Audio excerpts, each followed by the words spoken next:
I'm Francesca Evans from LymeOnline, bringing you up to date with all of this week's news and sport from the Lyme Regis area.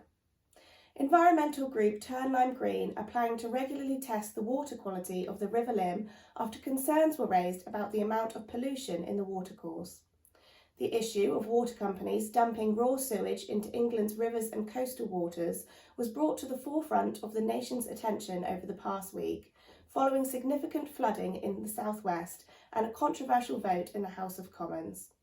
Conservative politicians, including West Dorset MP Chris Loder, were highly criticised after voting to remove 7 lines from an amendment to the Environment Bill, which suggested putting a new legal duty on water firms to ensure untreated sewage was not discharged from storm overflows.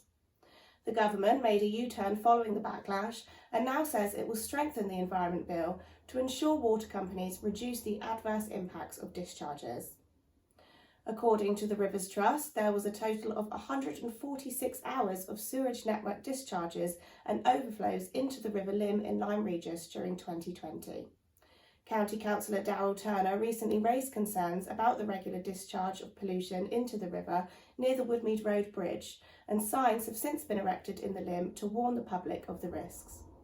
Turn Lime Green has now secured funding from the Town Council to purchase testing kits and plans to regularly monitor the water quality in partnership with the South West Rivers Trust. Councillor John Broom has been elected the new Deputy Mayor of Lyme Regis following the recent resignation of Kelsey Ellis. Councillor Broom was unanimously elected this week with no other nominees for the position. It follows Miss Ellis's explosive resignation, in which she called out fellow councillors for their childish behaviour and said she had been discriminated against because of her young age. For the first time since 2015, the vacancy on the council will be filled by co-option, as not enough electors called for a by-election. Those interested in becoming a town councillor are now being invited to apply and will face an interview-type process before the successful candidate is selected in late November.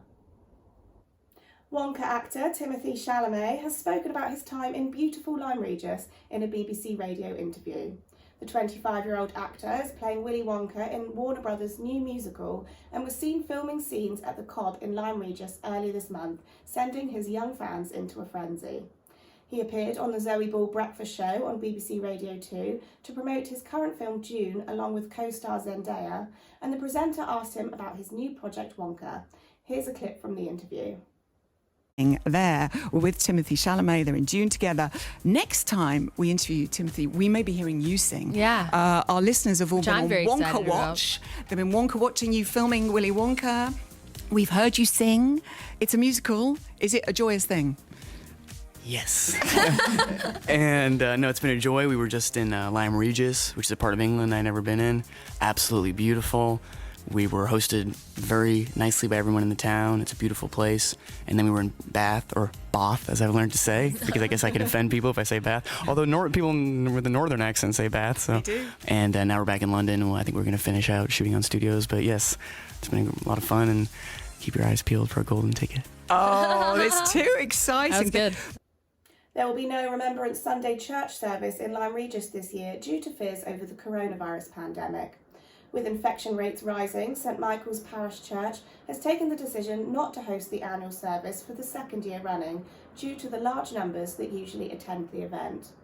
However, there will still be a parade of uniformed organisations through the town centre, marching instead to the War Memorial in George's Square, where a short service will be held outside.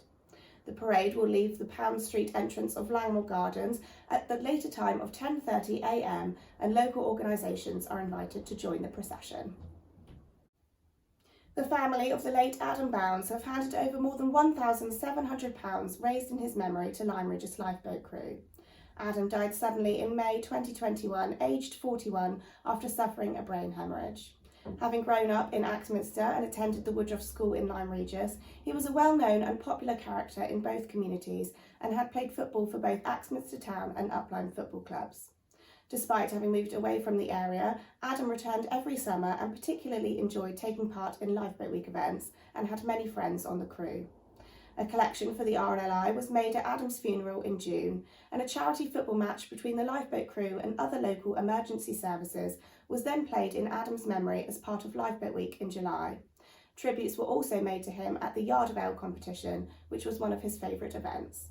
His family, including father Les Bounds, brother Jamie Bounds and son Owen Bounds, handed over a cheque for just over £1,700 at the lifeboat station last Sunday afternoon. In local sport, Lyme Regis Football Club's first team produced their best performance of the season in the first half of Saturday's home game against Thorverton, one of the best sides in the Devon and Exeter League Premier Division. They matched the Mid-Devon side, who were second in the table, ball for ball, and went into half-time with a 1-0 lead, the goal coming from a long-range strike from Ricky Sargent. But it was a different story in the second half. The Seasiders held their lead until the 59th minute, when Thorverton got the equaliser and then dominated the rest of the game as Lyme ran out of steam. It looked like the game would end in a 1-1 draw with just 2 minutes to play, but in a storming finish, Thorverton scored 3 goals to finish 4-1 after the Lyme defence collapsed. The defeat saw Lyme drop to 6th place in the Premier Division with just 3 wins from their first 8 games. Tomorrow they travel to Exeter to meet University Second 11, where 3 points are a must to stay in touch with the league leaders. It was a bad day at the office for the Lyme Club, with the reserves losing 4-1 at Hevertree United in Division 6 and the Rovers conceding 5 goals without reply against South Petherton reserves in Division 1 of the Perry Street League. In comparison, Uplyme First continued their good form with a 3-2 win away to Ken Valley United, who were previously unbeaten, a result which sees them move into second place in Devon and Exeter Division 6. Events this weekend include a coffee morning in aid of the Lyme Regis and St George's Twinning Association at Lyme Regis Baptist Church on Saturday morning, before Halloween celebrations get underway in the town with parties at both the Nag's Head and Swim. Rob Newman will also be appearing at the Marine Theatre on Saturday night, trying out material for his BBC Radio 4 stand-up philosophy show. And don't forget the clocks go back 1 hour at 1 a.m. on Sunday. Lyme Regis faces more heavy rain and winds this weekend. The forecast is looking brighter on Saturday afternoon, but rain is set to return in the early hours of Sunday morning and continue for most of the day. Thanks for watching LymeOnline's video news bulletins. Stay up to date with all the latest local news throughout the week on the LymeOnline website. Follow us on social media and sign up to our free weekly newsletter to make sure you don't miss a thing. Have a great weekend.